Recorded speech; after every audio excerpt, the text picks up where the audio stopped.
Thank you very much, Gladys. If you're getting us right here at the ODM headquarters, it is a packed scene. If you can see behind me, it is very packed. There are mainly the people who are here are from Taita Taveta County.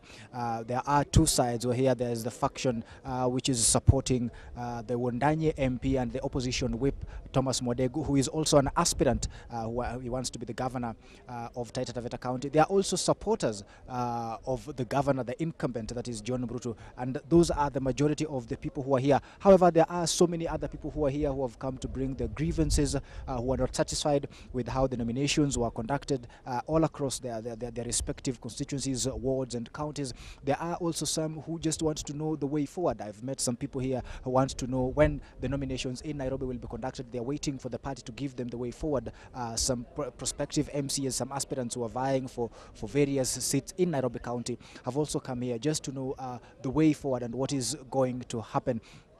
Earlier on in the morning, there was supposed to be a meeting between the two sides, which are here representing the incumbent governor, John Bruto, as well as his opponent, Thomas Modegu, who was announced the winner of the nominations, which were held last week. So we were waiting for that meeting, but that meeting is going to take place at 2 o'clock. That meeting is what is going to determine how the dispute is resolved.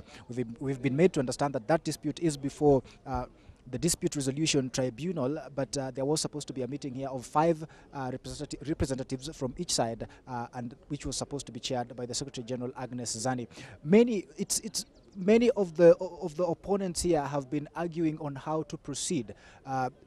One side, Thomas Modego's side, say they won the nomination fair and square and it should not be repeated. However, on the other side, John Bruto's supporters say there were 5 polling stations which did not vote at all, and the ballot materials, voting material got there late and there was no voting at all. So they're insisting that those people should be given the democratic right to elect whoever they want to represent them in the wards and in the county level for the ODM ticket. So that is what has been happening here. It has been mainly these two factions that have been at loggerheads here. Right now, I am joined by one of the voters from the areas where the nomination exercise was supposed to be repeated, and that is Mr.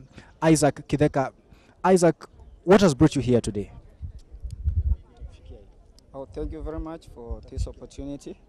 I come from Taveta constituency, Chalawad, where 5 polling stations never took part in the nominations, elections that were held for Orange Democratic Party.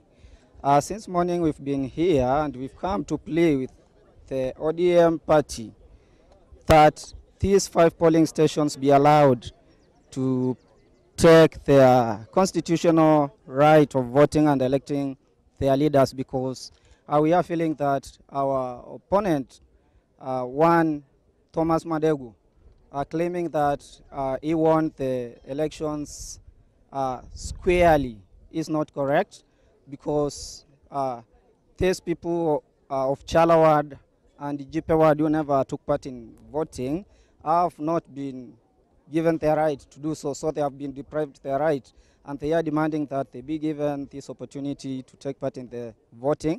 Then after that, whoever emerges the winner, either between Thomas Mandegu or Honorable John Mtuta Mrutu, then the others we shall back the leader who shall emerge.